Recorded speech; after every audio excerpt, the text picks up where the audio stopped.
बेकरारी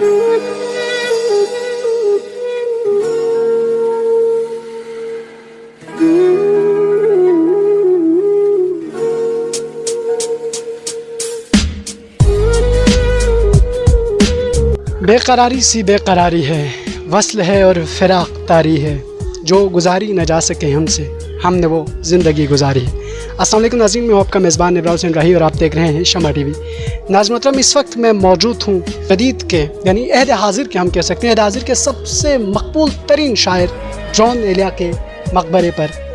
जॉन एलिया को हमसे बिछड़े एक अरसा गुजरा, लेकिन जॉन एलिया अपनी शायरी, अपनी मुनफरिद अंदाज़ बयां के बाइस आज भी हमारे दिलों में, आज भी शेर व शायरी को पसंद करने वाले लोगों के दिलों में उसी तरह से ज़िंदा है।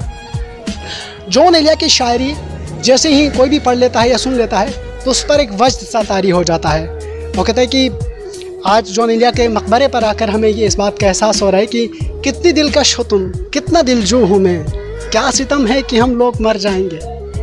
और ये वो शख्सियत हैं, ये वो लोग हैं जो तारीख़ को क्रिएट करते हैं, हिस्ट्री क्रिएटर हैं, लेकिन सिर्फ इनका नाम, इनके अल्फाज ज़िंदा रहे और ये आज हमारे दरमियान मौजूद नहीं है।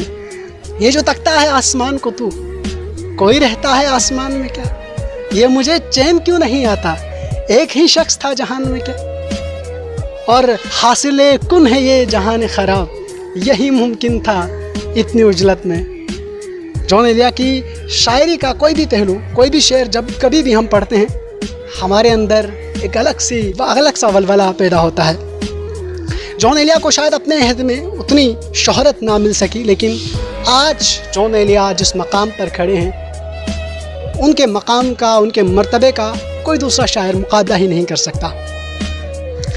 आज की नौजवान नस्ल सबसे ज़्यादा अगर किसी शायर को पढ़ती और सुनती है तो वो सरकार मुर्शिद जॉन एलिया है।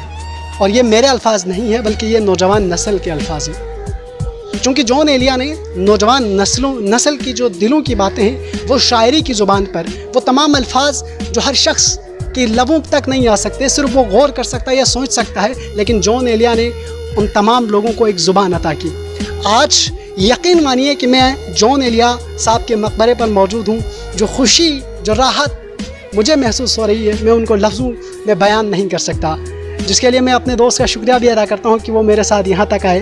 लेकिन जॉन सरकार के मकबरे पर आकर वो लफ्ज़ नहीं आते, वो लफ्ज़, उन लफ्ज़ों से हम जॉन को बयान नहीं कर सकते, ऐसे अल्फाज हमारे पास मौजूद नहीं है जिनसे हम जॉन की तारीफ़ कर सकें, जॉन को बयान कर सकें। क्योंकि जॉन जो था ना वो वाहिद था, जॉन जैसा फिर उसके बाद कोई नहीं आ सकता। इकबाल ने कहा था कि हज़ारों साल नरगिस अपनी बेनूरी पे रोती है, बड़ी मुश्किल से होता है चमन में दीदावर पैदा, और ऐसे दीदावर बड़ी मुश्किल से पैदा होते हैं। तो झुंझलापन जॉन एलिया की ज़िंदगी में हमें नज़र आता है, वो उनकी शायरी में भी उसी तरह से नज़र आता है। तो जितने भी जॉन एलिया के चाहने वाले हैं, वो अगर जॉन एलिया को दिली तौर पर चाहते हैं तो वो यही कर सकते हैं कि जॉन एलिया के मकबरे पर आएँ, फातिहा पढ़ें। इससे बड़ा गिफ्ट हम जॉन एलिया के जाने के बाद हम नहीं दे सकते। वो हमारे दिलों में हमेशा उसी तरह से ज़िंदा रहेंगे और ज़िंदा हैं। उम्मीद करता हूँ कि आज की वीडियो आपको पसंद आई होगी। मुझे अपने मेज़बान इब्राहिम हुसैन राही को दीजिए इजाज़त। अल्लाह निगहबान।